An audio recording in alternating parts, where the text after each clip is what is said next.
Welcome back to Movies at 2 a.m., the show where we discuss B movies, bad movies, low-budget movies, box office bombs, critical disappointments, and all manner of obscure film.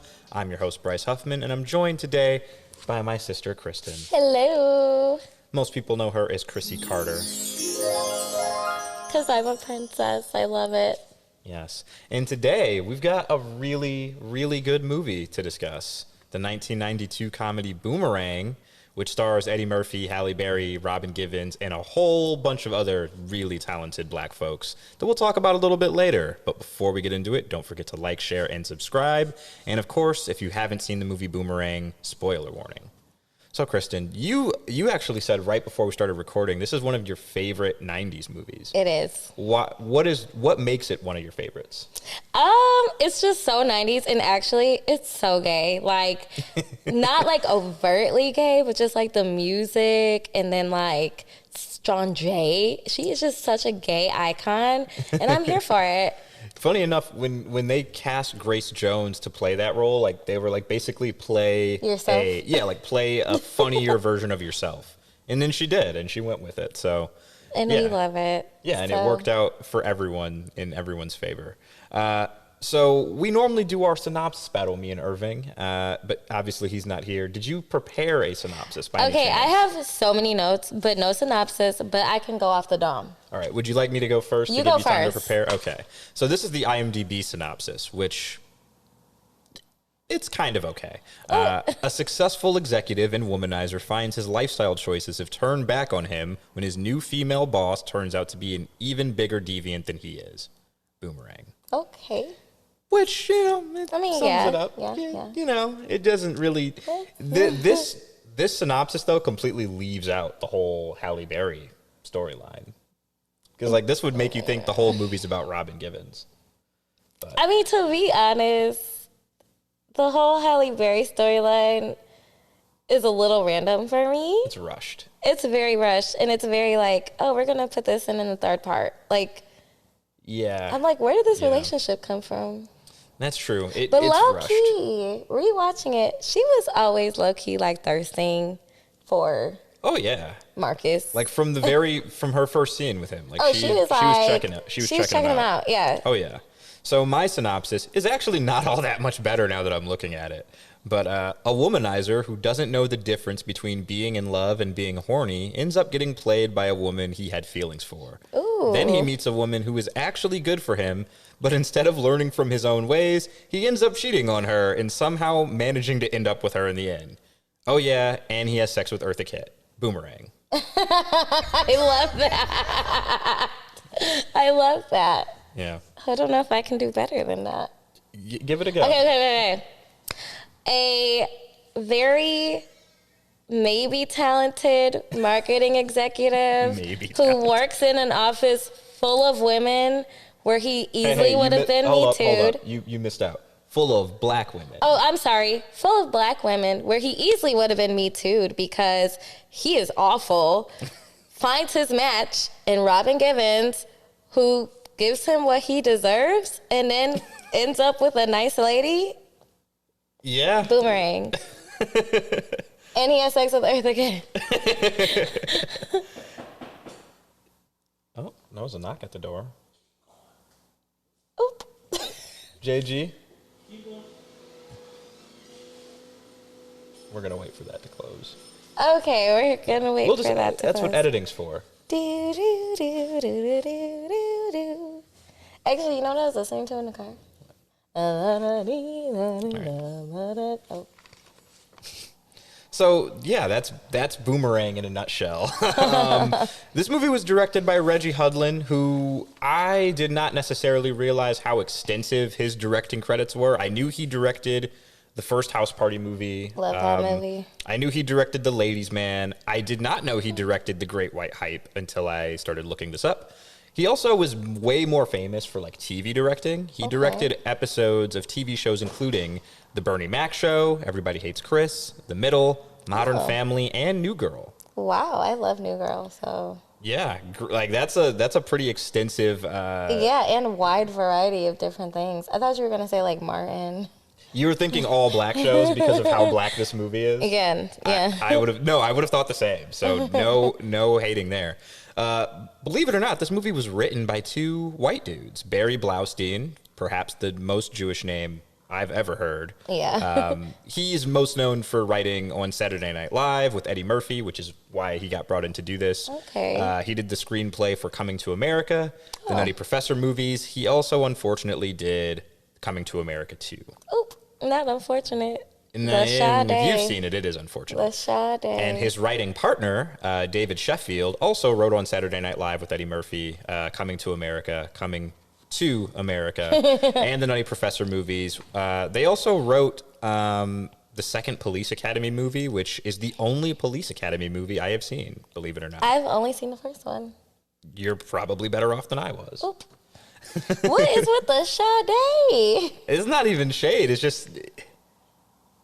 Come on. Of all the 80s movies, Police Academy 2, granted, I haven't seen the first one. I'm sure it'd be better if I did. The first one is cute. Okay, well, then that's what I'm saying. Like, maybe you saw the one that was, worth seeing. Oh, and Lord. I unfortunately didn't. Other than the writers, Eddie Murphy was the one who came up with the story, which makes sense. Yeah. Jinx. Like we said, he stars in it. So does Robin Givens, Halle Berry. But along with them are David Allen Greer, Martin Lawrence, Grace Jones, the aforementioned Eartha Kitt, Tisha Campbell, Chris Rock, and John Witherspoon. There's a whole bunch of other folks in this movie too, but those are the ones that stuck out to me. Okay. Jeffrey Holder. Yeah, no, there's like a lot of people in this movie.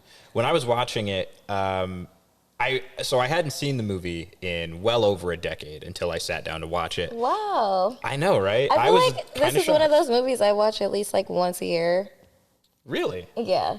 I feel like it's on TV often, but I always happen to catch it when it's like in the middle of the movie, and I'd rather like watch it from the start. I would say you don't need to watch it until maybe Eartha Kitt gets there. It's funny, when Grace Jones shows up, Grace Jones plays Strange, like a very eccentric model who's just very demanding and kind of a diva. Her entrance in the movie is being carried on a chariot while whipping white dudes. Oh, you forgot her being dropped out of a helicopter first. Oh, right. How did I forget? She gets dropped out of a helicopter and then charioted at a to fancy this gala. event. At a fancy gala. Yeah. Yeah, and then she's literally just whipping the white dudes who are pulling the chariot. Screaming in French, like... Yeah. Like, something tells me Grace Jones, really petitioned hard to do those things on camera. Icon. Just icon. What do you think the budget for this movie was? Woo! Keep in mind, it came out in 92. I'm, terrible at guessing budgets. I'm going to say, what's, a rom-com normally? Nowadays? Yeah. Easily 60 or 70 million nowadays. Okay, I'm gonna say depending on who's in it, of course. I'm gonna say maybe $12 million. 42 million. Ooh, I was way off. You got to think they had to pay Eddie Murphy's quote. Eartha Kitt. They had to pay all these people who are in the movie. Not to mention Campbell, the costuming itself John was Witherspoon. wildly expensive. I'm oh my sure. God, the costuming, one of my favorite parts. When we get into positives, I'll bring that back up just so you can talk about it. Costuming and sets. Yes. What do you think this movie made at the box office? Okay, so if it was $42 million, I'm covering it up on my screen. I'm not gonna cheat. Okay, maybe 80 million. 131 million at the box office. I wasn't that. You were 51 million off. What do you mean? You were $50 million off. I'm gonna count that as a win. Oh no, this movie was definitely a hit. Count that as a win.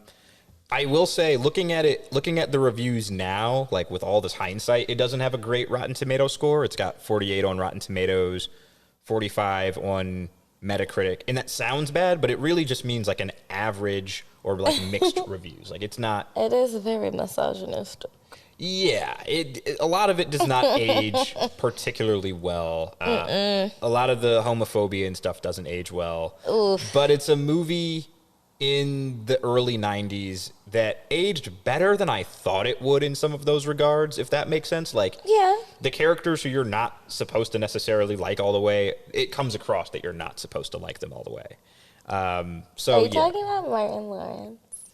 Martin Lawrence and Eddie Murphy. Like, you're not really supposed to like them all the way. Like, they're funny, and Marcus, Eddie Murphy's character, he's the main character. But even then, you're supposed to question him throughout the movie. No, you're supposed to fully root for Robin Givens. Well, I don't even know if you're supposed to root for her, but you're supposed to root for people like Tisha Campbell's character, she plays his neighbor. Her whole function in the movie is to hate on him and to cockblock him. And she's not that successful at it, other than the hating part. But like her character is the one who specifically calls out how trash he is the whole movie. Yeah, he is trash. Yeah. So Roger Ebert, who is one of the most famous film critics in the world, or was, I should say, one of the most famous film critics in the world, gave the movie positive reviews, calling it predictable but enjoyable all the same. In 2005, it was ranked number 21 on BET's top 25 movies of the last 25 years. Wow. Yeah. I'm actually really surprised at that.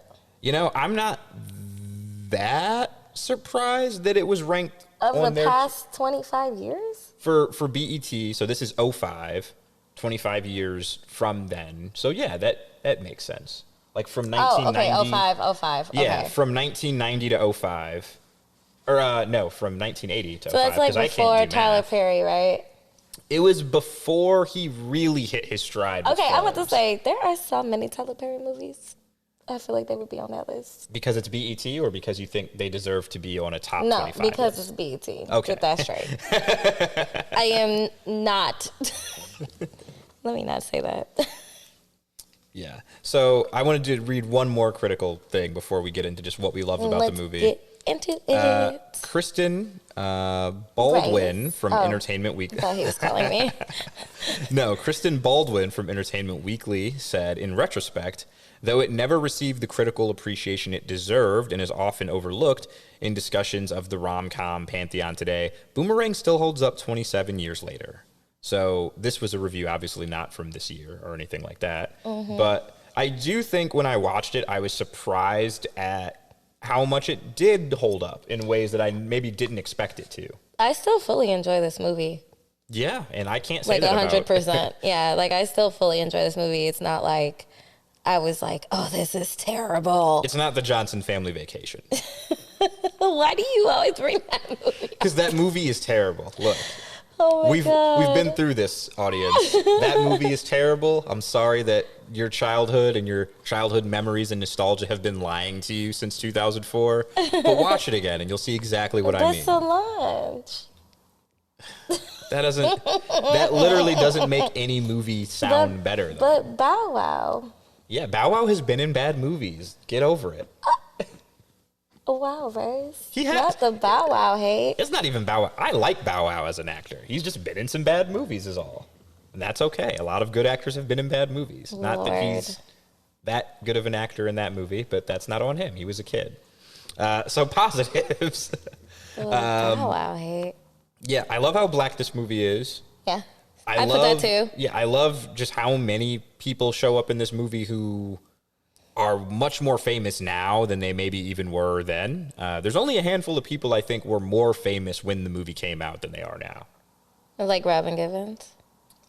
I'd probably put her in that category. You I was said say who are her, were more famous then than they are now. Yeah. So Robin Givens and David Allen Greer are probably the two that I would put in that category. But Chris Rock, I forgot he was in this movie. I did too, and I think it's because like when I think of like early Chris Rock, I always think of New Jack City and CB4. No, and he literally looks like a baby. He looks like he's so baby faced, and his teeth are just so big, and they don't fit his face. Yeah. He's so cute in this movie. Yeah, and I don't know if cute's the way he looks like Pookie. Like that's what he looks like. I mean, he does look like Pookie.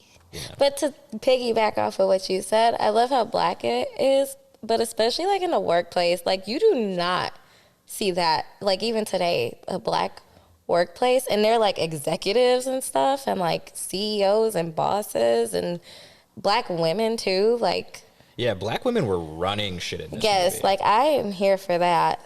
Yeah, and it's so kudos. You know, it's funny. You do see it, you just don't see it that often. I'm like trying to think of another movie where that is a thing, where it's just a bunch of black high up like professional women in a workplace? Specifically higher up women, I can't think of. Exactly. Because usually in movies like even today. Yeah, usually in movies they try to be relatable. Therefore, Unless it is a you're black Gabrielle higher up Union. woman surrounded by white people. It's normally Gabrielle Union. Right. And she's normally surrounded by people who are less White, competent than her and trying to take her out. All right. Yeah, or white. Usually all of the above now that I think of it. Yeah. Yeah. I also really love the fact that when Robin Givens breaks it off with Eddie Murphy, the skyscraper lights in the background go off. Oh my God. I never noticed too. that until this rewatch. Okay, we're still talking about positives. Yep. Go over what you like. Eddie Murphy's outfits, fire emoji. Like, chef's kiss. Robin Givens' outfits, chef's kiss. Even Halle Berry, because, like, I remember, like, watching this, like, younger, and I would just be like, what the heck is Halle Berry wearing? But now, I literally was looking at her and was like, she is stunning. Like, Yo. stunning. Like, stunting on everyone. And, like, her face. Also, the sets. His apartment is so freaking fire. Like, I want to live in his apartment. His apartment reminded me of, this is a really obscure reference, but it was the thing that came to mind. Do you remember Angelica's house in the Rugrats? A little bit. But just like how baller it looked Super, in like, comparison to everyone Tommy's else's. house? Yeah. Even though they lived like on the same street. Yeah, it kind of. I know what you mean. It's like very, very 90s. Like, it was giving very 90s. But I was into it. It actually reminded me of our mom's art gallery. Oh, yeah. No, that makes sense. Yeah, like our mom used to have a loft art gallery down in Eastern Market. Yep. And it was like very 90s, very that. Like, it looked just like that. Like with the windows and the hardwood floors. Yeah, it looked almost like Eddie Murphy's apartment was constructed to completely remove the possibility of children. Like, that's what absolutely. Well, I guess we'll get into it, but he didn't have kids. No, I'm sorry, he did not have kids. Yeah, I think I know where you're going with that. But other things I loved, Halle Berry saying, "I may not be all that glamorous," is so funny in retrospect. She is literally stunning. Like, she literally has like a bajillion earrings on in every scene, like full face makeup, every scene. Like, she's stunning. Like, not them trying to make Halle Berry the homely one. Right. It was. I may not have weave going all down my back. Like, girl. And I'm like, men don't care. You about literally. weave. Is this after Monsters Ball? No, this is way before Monsters Ball. Oh, is this after Baps? This is before Baps. Oh, okay, well, never mind. What were you going to say? I was going to say, you literally just came from Monsters Ball, girl. You literally just won an Oscar. No, this was very early in her career. This is right after Jungle Fever and Strictly Business. And low-key, she looks exactly the same. Yeah. No, stunning. Not them trying to make her homely. Yeah, she's like That's a 56 negative. or 57. That is a negative on this movie. Trying to make Halle Berry the homely one. Yes. Yeah. It was weird seeing it again because, like, we as a society now just like revere Halle Berry as like a symbol of beauty. Yeah. So to see like her pretend that she's not hot is weird. It's like the whole like, like, oh, she's not attractive. She has glasses and a ponytail thing. You know what you just reminded me of? Glasses and ponytail. You know what you just reminded me of? What? Not Another Teen Movie. Yes. That's a movie we need to touch on next season. Oh my God, I'm so down to do that. Oh yeah, definitely doing that next season. Other things that I really love, we get the signature John Witherspoon, bang, bang, bang, bang. Bang, bang, bang. R.I.P. John Witherspoon, of course. R.I.P. That scene was very funny. Yeah, the fact that Marcus and Angela bond over liking Star Trek is so funny to me. We have an Uncle Jimmy. I know he's not watching this. Uncle Jimmy loves Star Trek. Like, he used to watch it every day. He used to watch it like literally every day when he would pick us up from school and take us home. So seeing them bond over Star Trek is great. Yeah, I love that. Love that. Yeah, and if they were to remake, so they do have a TV show of this, but if they were to remake this movie, that scene would probably be them falling asleep to like The Mandalorian or one of the Star Wars shows. Yeah, one of the Star Wars shows or Yeah. Marvel shows. Yeah, but definitely cool to see the Star Trek folks Yeah. get love. Oh, I love the music in this movie. Like I mentioned, this movie is so gay. Like, it is giving, like, Paris is Burning Pose music, like, throughout the whole thing. And I love it, and I'm here for it. Oh, something else that I thought aged particularly well in just like a really comedic way is when there's a scene where Halle Berry's character takes Marcus, Eddie Murphy's character, to the art class that she teaches. Oh my God, and the little and boy. there's a little Hotep kid talking about the ozone layer deteriorating. Yes. And I'm like, man, this aged So relevant. well. Like him calling So her relevant. my beautiful black My queen. black queen, my black queen. I was like, man, little kids all over probably thought And he was like, this is awesome, gonna I'ma help me. make 'em. Yeah, he's like, this is how I'm gonna get Halle Berry. I'm just gonna call her a queen every day. My beautiful black queen, Nubian queen. Yeah, very, very 90s, yet still aged very well. No, we love that. Did you have any more positives? Okay, so to shout out? Martin Lawrence's character, his whole thing was that everything was racist. I feel like that kind of aged well. Oh, that like, aged really well. I know a lot of people like that. I know a lot of my friends who are like, and this is racist because the pool is racist because you see how the white ball controls everything and then it has to get the black ball in the end. Like, I was like, why is that something my husband would say? Yeah, no, I remember watching that scene. I remember being a kid when I watched that scene, thinking it was funny because I knew kids that were like is that. green like the earth, and the earth is what? No, yeah, again, that part was very funny too. Okay, my one last positive was how brutal Jackie is, or Robin Givens' character is. She was brutal. Like when she didn't show up to the show, and then she comes to his house later. And she's just like, well, I guess I'll go. And he was like, well, no, we don't have to do that. I was like, she is playing mind games. And then when they broke up and she's like in the office and all the women are like around her. Yeah, gossiping about him. I was like, she is brutal. Yeah, this is a movie where the suspension of disbelief in that scene, I was just like, wow. Like, not only did she tell everyone, like she is actively talking about him as he's entering the room. And she just looks at him, and then she turns around and laughs. Right. I'm like, that is the most, first of all, I would have done that in high school. Second of all, he deserved it. He fully deserved it. He did. Yeah, he did. He deserved to be treated like shit. Okay, let's get to the negatives. Yeah, so the first negative, and I think you can see it written here, is Chris Rock's haircut.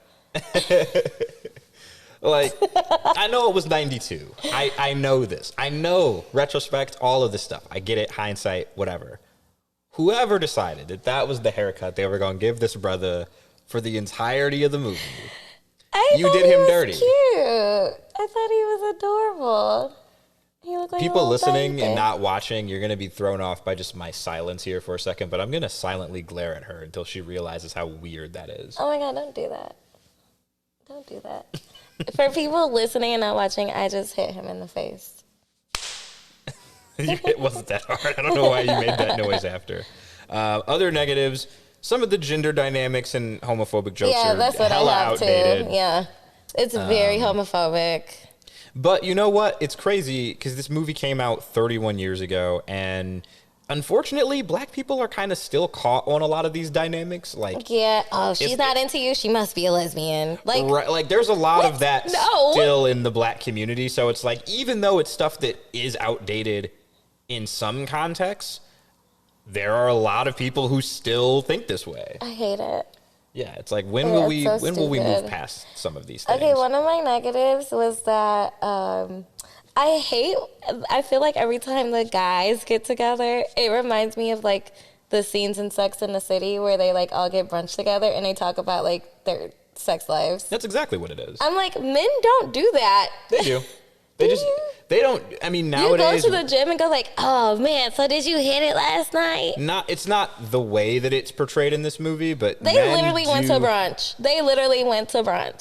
What, and they went shopping together. Hold up, men can't go to brunch? We can't go shopping? Bryce, have you ever gone shopping with like two of your friends? Like, oh my God, let's dish. Not for the purpose of like gossiping while we shop, but I've gone shopping with friends. Like three of your best guy friends who you go out with all the time. Not that way, but yeah. Because it doesn't happen. Hold up. But it doesn't happen for us like that because these characters have money. We are broke. Wait, does it I'm count? giving Bryce the biggest eye roll in my life. Wait. Does shopping at the dispensary count? No. What about the liquor store? No, it's literally Sex in the City except with 3 black men. That's a pitch to HBO right there. Sex in the City with 3 black men. And instead of Sex and the City, it'd be Sex in the City. Yeah. Like with just like a graffiti in. Yeah. Sex, niggas, City. Trademark. Nobody take this. This is me and Bryce's. Other negatives I had, the famous Eddie Murphy laugh is really distinctive here in a way that, I don't know, I wrote it as a negative because it was just bothering me at a certain point. You mean his Yeah, it was specifically like the scenes where he's trying to get with Robin sexy? Givens. Yeah. And it's just like that Very would alarming. completely take anyone out of the mood. Okay, hot take. Eddie Murphy is hot, and I would be into the Eddie Murphy laugh. You'd be into the laugh? Yeah. Are you saying that because the laugh is now famous, but like if you just met a dude who had that laugh, I you'd think be I would into be it? into it. You think? I don't believe you. I don't. I really don't. Y'all are. She's pretending to be all angelic and shit here, but she's petty as fuck with reasons that she doesn't like people. So Petty? yes. Wait, So name one. name one. Yeah, what is the reason I didn't like someone? I'm not gonna name his name. I don't know if he would ever listen to this, but I'm not gonna name his name. Who? You literally didn't like his voice. We're like mouthing the name. Wait, who? No, that would be hilarious though. No. I don't know who he's trying to say. He's gonna tell me after. Yeah, I will get into this after. But no, you had very. I know you just said it. You're right. You're right. Don't tell him that. I love him now. I wouldn't tell him. I love him dearly now. I wouldn't tell him that. It's fine. Okay, another negative. I feel like Halle Berry would never take him back. She was such a boss in the end. Okay. Spoiler alert. She was such a boss in the end. She literally would never. That pissed me off. Like she would get off on the fact that he can't get her back. Like, the thing. That part has always pissed me off that she took him back. Yeah, all it took was 2 students from the art class and him looking sad. Like that was it. Like, nigga, you gonna have to give me some flowers. You gonna have to hire Beyonce to like sing to me. Like, this is 92, that's the only so way. that wouldn't have been a thing. You gonna have to hire Shaka Khan to sing to me.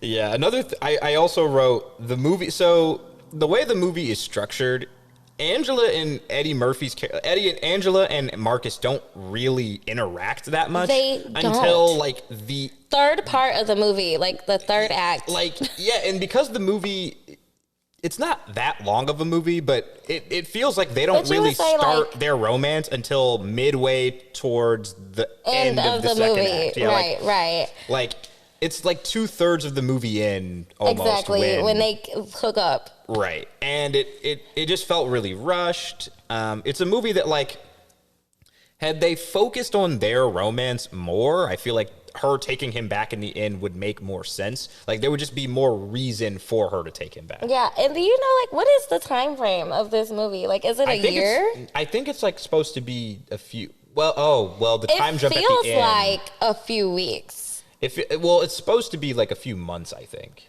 And then... Yeah, but then when you're like, wait a minute, why are they all wearing coats now? Yeah, I think it's supposed to be a few months. And then at the very end, I don't know how big of a time jump it is because she's running things now. Right. I don't know how long that period is supposed to be, but I do know it's supposed to be like a couple months. Like they make reference to how much time they had spent together at one point, and I was like, oh, okay, well that makes sense. Okay. Yeah, but yeah, she would literally never take him back. Bottom line. Yeah, she would never not take at him all. back. Not at all. Like, so tell me, what would you say if he had come to you in that same scenario? Like you had really liked him, you had convinced him of all of these great things about him that he didn't even know, and then he cheats on you with the woman who like destroyed him. Like, oh, I would say kiss my black ass. Like, yeah, fully. I've never really been in the position where like someone is trying to get me back like that. Oh Lord, let me tell y'all about my ex. No, just like, which ex? Because now I'm curious. Bryant. Oh, you mean Byron? White. You mean Byron? Byron Beige. Yes, and I'm gonna say his whole name because he sucks. He's never gonna listen to this. Yeah, well. He's got like kids and shit now. He's not listening to this. He be looking on my pages, y'all. Does he? Yes. Oh, I So, would have never known. I would tell Bryant to kiss my black ass. Man, I was about to. You were really about to go gay with that. All right, cool. I Whatever. was. It's okay. I'm a gay man in heart. I don't know what that means. I think you are a black woman at heart. Like, and the black gay men that you love are also black women at heart. I am DiMaggio at heart. No, I'm just playing. Shout out to DiMaggio. Is he still in Chicago? DiMaggio, I love days? you. What is he up to these days? Being fine and gay. Being fine and gay. Yes. That's a great way to live your life. Fine and gay. I love you. Who did you have for your best Who do you think? I already know, but I need you to say it. Grace Jones. Oh, we had different. Grace Jones. We had a different Who did you one. think? I had Eartha Kitt. Oh, she's on my flowers to give. Ah, okay. So I wrote her because she stole every scene she's in, and she's not really in that many scenes. She's in like 6 or 7 scenes in the whole movie, but she steals every one of them. So She does. And I her definitely wrote that iconic pur. Yeah, I can't do the purr. I can't do the purr. That was really good. That was not good. Marcus, not wearing any panties. What about best line? Okay, I have that as one of my best lines. Oh, I think it's Love would have brought you home last night. I have I wrote a few down. Bunch. Yeah, I have a bunch. There's 2 that like really in retrospect have me dying. There's 10 children. That's not a family. That's an African village. That's what David Allen Greer's character says to Angela. And then so Chris Rock doesn't have that many lines in the movie, but I think the last line he gets is, first the fat boys break up, now this. And I'm like, that is so 90s and so hip hop. I'm like, I don't know if Chris Rock wrote that line or improv that line himself, but it definitely sounds like something that he would have just said off the cuff. I also said, knock, knock, who's there? A scared little boy named Marcus. That part, I laughed so hard. I was like, that wasn't even supposed to be that funny. It wasn't, but I laughed is hilarious. so hard. A scared little boy named Marcus. Oh, and then I also wrote, we don't have a layaway plan for that. With the racist suit guy. Yes, we don't have. I didn't write this down, but the part when he's like, they're just scared of us, and he goes like, and the guy goes like, Yeah, definitely. Yo, that scene I think aged super well. No, that scene was hilarious. No, quick sidebar. I've totally been in a store Me scaring too. the living shit out of white people. Me too. No, fully. So this was when I was a senior in high school. It was Mia's 16th birthday. We were at Fountain Walk. And back in the day, Fountain Walk had the Great Indoors. It was like their big Yes, I remember store that, yeah. So it's me, her, Tommy, Jalen, Marissa, and I think Mara might have been with us too. And we're just fucking around in the store, not doing anything. We're not going to buy anything. It's like we had gone to the movies and we had time before Mia's mom came to pick us up. And this is what teenagers do in Michigan. Right. Yeah, like we were just... We would walk around and wait for our parents to pick us up. Right. We were just fucking around, not doing anything, not threatening anybody. And the store was about to close. So the guy comes up to us. He's like, hey, we're about to... Like, he's real chill about it, too. He's like, we're about to close. Y'all should get on out of here.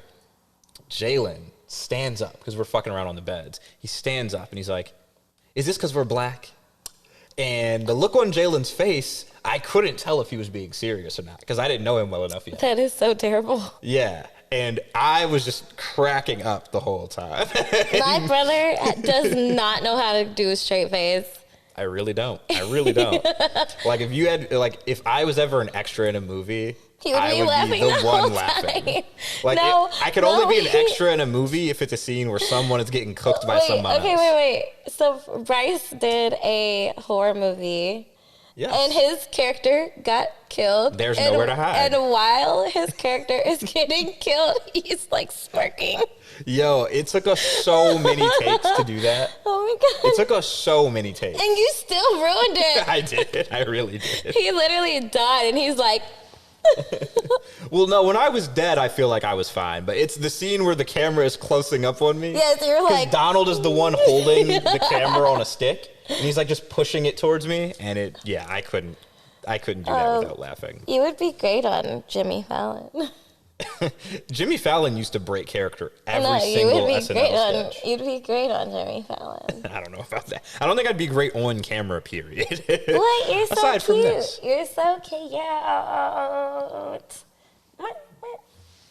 Stop. I was pinching his cheeks, listeners. What would your sequel or reboot be? Okay, so I was telling Bryce, they actually already did a reboot, and it is about, I think it's about Marcus and Angela's daughter or son who works with Robin Givens' daughter or son. Yeah, that just sounds lazy. And I think it's on BET. But if I was going to do a reboot, I said a reboot with Tisha Campbell and Martin Lawrence, a.k.a. Martin. You know what's funny? You know what's really funny? What? When I was watching it, I'm like, that seems like the logical thing a rom-com would do. You pair up the two characters who just seem hopeless. Who seems hopeless. Right, like and that's what rom-coms do. They'll end up together. Right, and I would have bet the house on it had I never seen this movie that's where it was going. Oh yes, no, I would pitch Martin. You'd pitch the show Martin. Yes. Yeah. They get together, and what now did they do? fine. They moved to Detroit. Yeah, they moved to Detroit.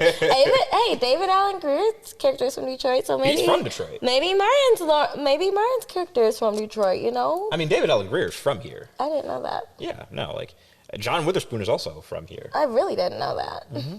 Detroit, stand up. What? Whoop, whoop.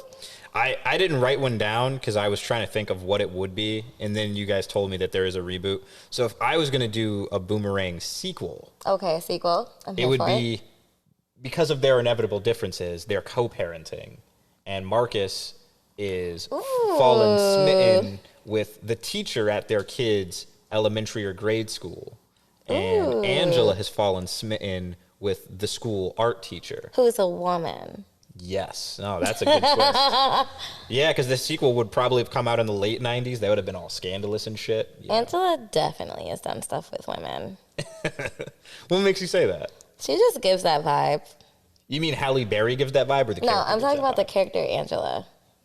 Because she's an artist? No, she just gives a vibe like she's done stuff with women. I'm trying to figure out where that vibe comes from. Like, I don't know. Maybe see that it's vibe in the her. clothes. You think it's the clothes? You think it's her fashion choices? I don't know. Don't do this. Don't do this to me. Please don't cancel me, y'all. That's not a cancelable offense. I love she seems. lesbians. Yeah, I'm gonna say you gave her a compliment. She seems like she's experienced. Okay, there's nothing wrong with that. Yes. So I wanted to ask you. Okay. Normally, this is where I do my additional flowers. But Okay. I already told you, Eartha Kitt. Yeah. So I wanted to ask you, who had your favorite fit in the movie? Ooh, okay. Because I'm not gonna lie, Grace Jones's intro outfit is literally everything. Also, Grace Jones's outfit when they're in the meeting and she takes her panties off and she like turns and it's just her butt cheeks. Love that. Love butts.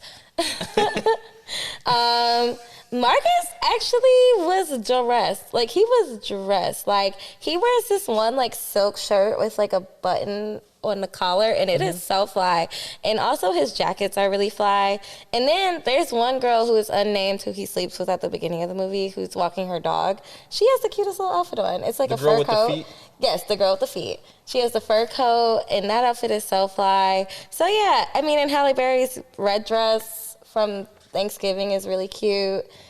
I actually love John Witherspoon's mushroom outfit. I would totally wear that today with a mushroom lining and like a silk mushroom shirt. I would wear that. I would rock it too. Yeah, like very cute. I would rock it, but I also... I love 90s fashion though, so you're asking the wrong person this. Well, that's exactly why I asked you, because you just know more about it than me. Like, when I was watching it, I took note of the fact, I'm like, oh, this wardrobe department Eddie Murphy was working. was dressed. Eddie Murphy was dressed. Sean J. Every time and she had that blonde wig too, like dressed. Yeah. Yes. I also wanted to give flowers to, and Robin Givens plays a big part in this movie, so it's weird that I'm giving flowers to her. But I wanted to give her flowers because she plays this character very well. Very well. She is Yeah. vicious. Yeah, like She she is comes sexy. off. She comes off Yes. as mean in the exact way you need her to be mean. Yo, she is sexy, but she's also like kind of relatable. Like Yeah. when she's like, "Hey, Marcus, bring me a beer," I was like, "Wow." Yeah, like she wants to watch the Knicks She games wants to and watch drink the a Knicks beer. game and drink a beer. Yeah, and Eddie Murphy's like trying to be super sophisticated and have wine and have the fireplace on. Yes, and the smooth jazz. Yeah, and Robin Givens is like a bro. Like she's like the kind of she girl is that the type of girl guys fantasize about. like literally, yeah. Like she's hot and And can be pristine if she wants to be, Let's but like get really into at the end of the day, she's the type of girl that guys think they want to be with, but then when they get her, they want her to change and be like, "Oh, I'm more a docile and lady." such. Yeah. No, Fuck that's that. that's real. Yeah. She's like a fantasy. Yeah, like she's She almost is a like not real. fantasy. Like she's uber successful and still has time for you somehow. Ish. Well, has time if she wants to On have her time for you. terms. Yeah, Period. like has time for you if she wants to have time for you. Yes. Yeah. So shout out to you, Robin Givens, for We love you, Robin just Givens, for being being a your- bad yourself. bitch. yeah. Bad bitch. And those are all of my thoughts on Boomerang. Is there anything I missed? I love how Grace Jones says afterbirth. That's it. Those are it. That's a weird way to end it. But for Movies at 2 a.m., I'm Bryce, And I'm Krissy. and we'll see you next time. Bye. Peace.